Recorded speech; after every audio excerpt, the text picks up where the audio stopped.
இங்கு பல பேருக்கு தமிழ் என்பதையே ஆங்கிலத்தில் எழுதி காண்பித்தால் மட்டுமே புரிகிறது. நம்மில் அனைவருக்கும் தமிழ் பேச எழுத தெரிந்தும் தமிழகத்தில் அனைத்து அலுவல் சார்ந்த பயன்பாட்டிற்கு ஆங்கிலமே பயன்படுத்தப்படுகிறது.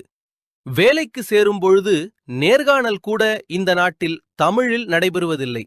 நாம் அனைவரும் தமிழரர், தமிழ் மொழி எங்கள் அடையாளம் என்று பெருமை பேசிக் கொள்வதில் எந்த பயனும் இல்லை. சமூக வலைதளங்களில் தமிழன், தமிழ் என்ற வார்த்தைகளை கூட ஆங்கில வார்த்தைகளில் எழுதினால் மட்டுமே என்ன என்று பார்க்கிறார்கள், பிறருக்கு பகிர்கிறார்கள். நமது முன்னோர் தந்தந்த பெரும் செல்வம் நமது மொழி. அதை சிதைக்க நமக்கு உரிமை இல்லை.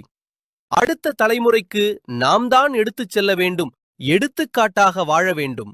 மம்மி, டாடி என்பதில் பெருமை இல்லை, அம்மா, அப்பா என்பதில்தான் அழகு உள்ளது. தமிழ் மொழி பற்றாளர்களே, இதுவே நமக்கான களம். தமிழ் முன்னெடுப்பை முழு மூச்சாகக் கொள்வோம். எங்கும் தமிழ், எதிலும் தமிழ். ஒன்றிணைவோம் வாரி. இது உங்களின் நான் முதல்வன் ஆனால்